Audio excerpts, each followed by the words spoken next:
A continuación hablaremos sobre el nervio o par craneal olfativo. Es el primer par craneano. Es un nervio extremadamente corto. Este comprende una extensión especializada del cerebro, ya que es la única vía sensorial que alcanza la corteza sin hacer sinapsis en el tálamo. Su función principal es transmitir la información olfativa al cerebro. Por otro lado, como nervio únicamente sensorial, se encarga de conducir impulsos olfatorios de la nariz al sistema nervioso central, siendo clasificado como fibras aferentes viscerales especializadas. El origen de este par craneal se encuentra en las células bipolares, localizadas en el epitelio olfatorio que recubre la mayor parte del cornete superior y la pared opuesta al tabique en las fosas nasales. Algunas de las alteraciones que se pueden presentar es la anosmia, la cual ocasiona la falta del sentido olfativo y se debe, habitualmente, a procesos que afectan a la mucosa nasal, como el resfriado común, procesos alérgicos, etc. Cuando aparece, se debe a procesos expansivos que comprimen o nacen en el bulbo olfatorio. También puede aparecer en los casos de traumatismos cráneoencefálicos graves, como accidentes de automóvil, que rompen los nervios olfatorios. Nervio o par craneal óptico. Se considera un nervio aferente somático encargado de la visión y el reflejo pupilar a la luz. El nervio óptico se divide en 4 segmentos: retiniano, orbitario, intracanalicular y cisternal. Su función principal es transportar los estímulos visuales que recibe la retina hacia la zona del cerebro, que se encargará después de interpretar estas señales procedentes de estímulos externos para conformar la imagen mental. Esta se sitúa en el lóbulo occipital. Por tanto, cualquier lesión en alguna de sus ramificaciones puede producir ceguera parcial o total del ojo. Este nervio se localiza en un espacio comprendido entre la parte posterior del globo ocular, teniendo uno de sus extremos en las células ganglionares de la retina por un lado y el quiasma óptico por el otro. Este pequeño tramo de entre 4 o 5 centímetros de longitud es de vital importancia y sin él no podríamos ser capaces de ver. Una patología que podemos encontrar es la más conocida y frecuente que puede generar ceguera vinculada al nervio óptico, es el glaucoma. Esta enfermedad viene derivada de un progresivo aumento de la presión intraocular, que va dañando el nervio progresivamente. Tercer par craneal o nervio oculomotor. Este tiene una función completamente motora. Este nervio craneal manda órdenes a la mayoría de músculos que intervienen en el movimiento de los ojos. Hace que la pupila se dilate o se contraiga. Y también se encarga de dar inervación a la musculatura extrínseca del ojo. Consiste de 2 núcleos motores: el núcleo oculomotor principal y el núcleo parasimpático accesorio. Su anatomía. Sale sobre la superficie anterior del mesencéfalo, se dirige hacia adelante entre las arterias cerebral posterior y cerebelosa superior. Luego, continúa en la fosa craneana media en la pared lateral del seno cavernoso. Aquí se divide en un ramo superior y otro inferior, que entran en la cavidad orbitaria a través de la fisura orbitaria superior. La rama superior inerva a los músculos recto superior, músculo elevador del párpado y recto externo. La rama inferior, además de llevar información parasimpática, inerva los músculos recto inferior y oblicuo inferior. El componente parasimpático llegará a los músculos ciliares y el músculo esfínter de la pupila. Lesiones. Una de las alteraciones que se puede presentar en este par craneal sería una parálisis en el mismo, afectando los movimientos oculares, la respuesta de la pupila a la luz o ambos. Eso puede ocurrir cuando se ejerce presión sobre el nervio o el nervio no recibe suficiente sangre. Y su tratamiento dependerá de cuál sea la causa que lo provoque. Cuarto par craneal o nervio patético. Es el nervio craneal más pequeño por número de axones, pero tiene el curso intracraneal más largo. Tiene una función motora puramente somática. Este par craneal se ocupa del movimiento de los ojos. En concreto, le manda señales al músculo oblicuo superior del ojo. Anatomía. El núcleo del nervio patético está ubicado en la parte anterior de la sustancia gris que rodea el conducto cerebral del mesencéfalo. Se halla por debajo del nervio oculomotor al nivel del colícuo inferior. Recibe fibras corticonucleares de ambos hemisferios cerebrales. Recibe las fibras tectobulbares que lo conectan con la corteza visual a través del colícuo superior. También recibe fibras del fascículo longitudinal medial, por el cual está conectado con los núcleos de los nervios craneales, tercero, sexto y octavo. Lesiones. Una lesión en este par craneal afecta los movimientos oculares verticales. Puede estar afectados uno o ambos ojos.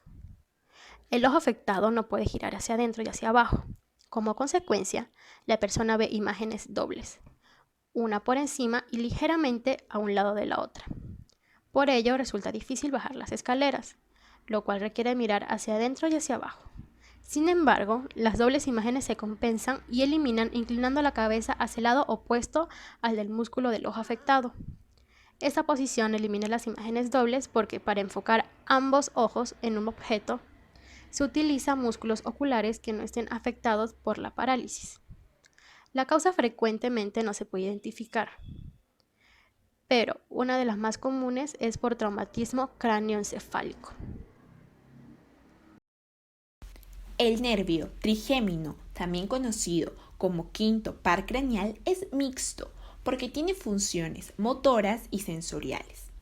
Por un lado, su función como nervio motor es establecer órdenes a músculos encargados de los movimientos de la masticación. Por otro lado, como nervio sensorial, se encarga de recoger la información táctil, es decir, las sensaciones de zonas de la cara y la boca. Se sitúa en la parte posterior del tronco encefálico. Este par craneal tiene 3 divisiones principales, las cuales son el nervio oftálmico, nervio maxilar y nervio mandibular.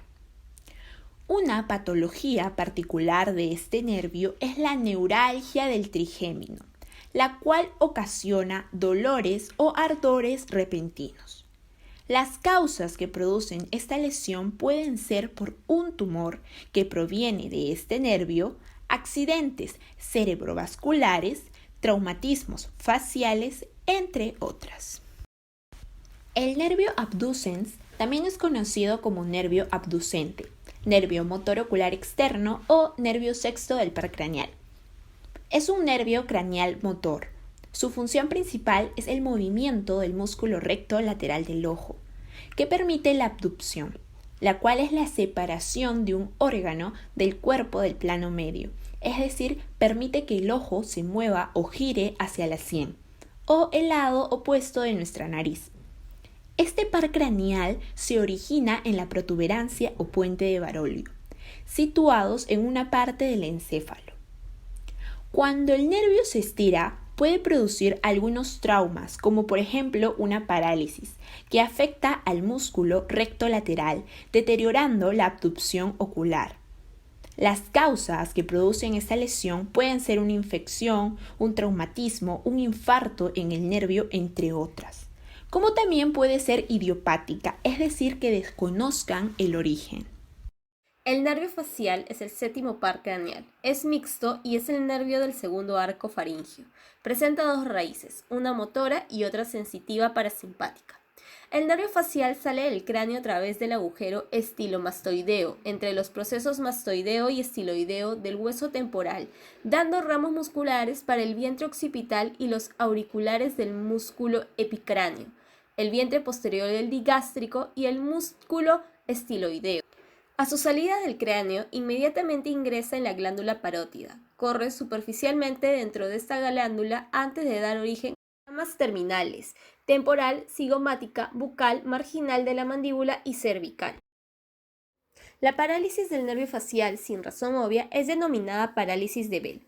Es la afección más común, a menudo ocurre por exposición a una corriente de aire frío. Se da entre los 20 y 50 años con mayor frecuencia y los signos y síntomas dependen de la localización de la lesión.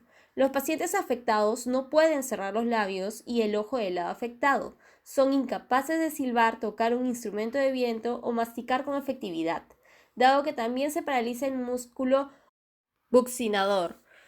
La recuperación puede tomar de 2 a 8 semanas y en pacientes de mayor edad la recuperación puede tomar de 1 a 2 años.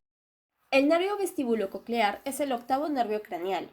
el cual se divide en dos partes, la vestibular y la coclear, estando ambas divisiones encargadas de la función sensorial.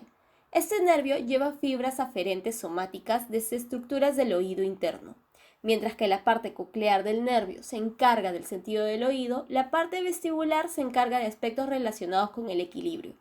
El nervio vestíbulo-coclear se encarga de enviar información procedente de la cóclea y el vestíbulo al cerebro. Los daños en este nervio pueden implicar afección del sentido del oído y del equilibrio, que se manifiestan sobre todo en forma de pérdida de audición, vértigos, mareos, falsa sensación de movimiento, pérdida de equilibrio. Cuando hay afección en este nervio suele deberse a tumores como neuromas acústicos, los cuales entorpecen el funcionamiento del mismo. Para evaluar los daños en este nervio se colocan los dedos en ambos oídos y se chasquean, preguntando al paciente si escucha los sonidos de forma bilateral y si son parejos en intensidad. Si se destruyen las fibras que forman el nervio coclear, la persona empieza a tener dificultades para poder comprender lo que oye. Esta dificultad va más a cuando se encuentra en ambientes con mucho ruido, en conversaciones en las que hay más de 2 personas hablando a la vez y si hay ruido de fondo. Nervio glosofaringeo o par craneal número 9. Es un nervio sensitivo y motor, pues tiene dominio en la lengua como en la faringe, ya que tiene un conducto de la boca hacia el estómago. Recibe información de las papilas gustativas de la lengua y manda órdenes de la glándula parótida salival y músculos del cuello que ayuda al acto de tragar. Anatomía. Se ubica en la parte superior del surco lateral posterior del bulbo raquídeo, debajo del nervio vestíbulo-coclear y por encima del nervio vago. Abandona el cráneo por la parte anterior del agujero yugular posterior, separado por un tabique fibroso del nervio vago y el nervio accesorio, siendo separado mediante la vena yugular por el ligamento y termina en la base de la lengua. Lesiones. Una lesión en este nervio altera la sensibilidad gustativa del tercio posterior de la lengua y desaparece el reflejo faríngeo. Cuando se encuentra lesionada, la deglución y protrusión de la lengua pueden desencadenar una neuralgia en la laringe que se irradia al cuello. Un ejemplo puede ser el síndrome de la cortina de Bernet, que es una contracción de la pared faríngea del lado sano al cual atrae el otro lado. También se podría denominar que es un signo de trayoma o telón de teatro. Nervio neumogástrico o par craneal número 10.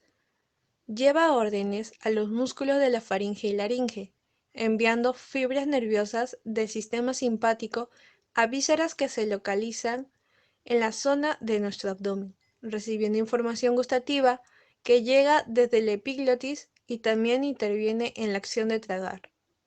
Anatomía.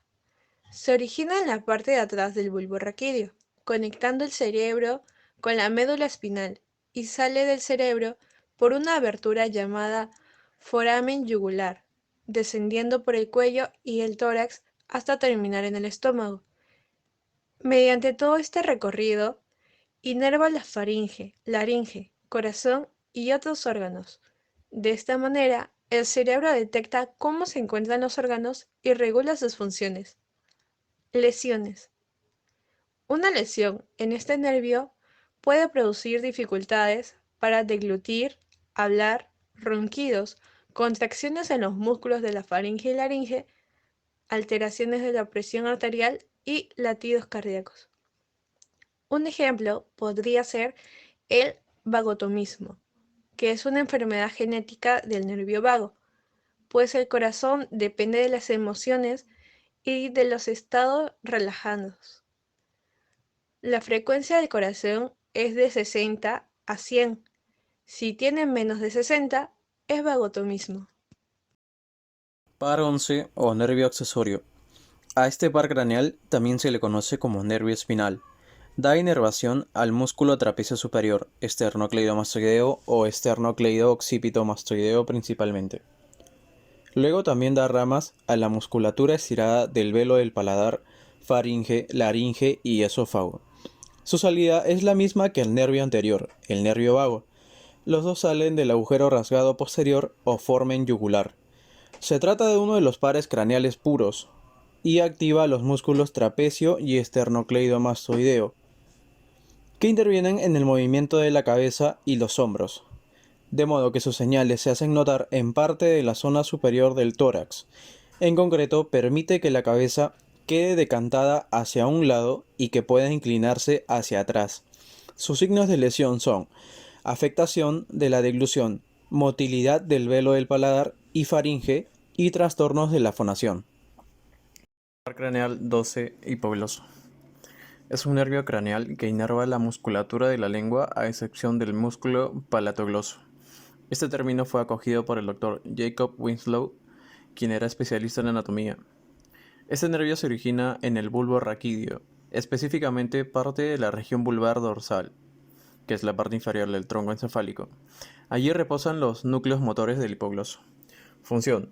La función del nervio hipogloso es netamente motora, es decir, hace que la lengua se mueva e indirectamente contribuye en la formación del bolo alimenticio, deglución y en la articulación de los sonidos, ya que para estas funciones es necesario que la lengua ejecute ciertos movimientos. Patología. Paresia. Cuando el nervio hipogloso está afectado, la lengua se torna asimétrica, desviada hacia el lado de la afectación. El paciente tiene dificultad para masticar, deglutir y hablar. Parálisis bilateral del nervio hipogloso. Produce la asfixia del paciente. La lengua atónica desplaza a la epiglotis, produciendo el cierre del ladito de la laringe.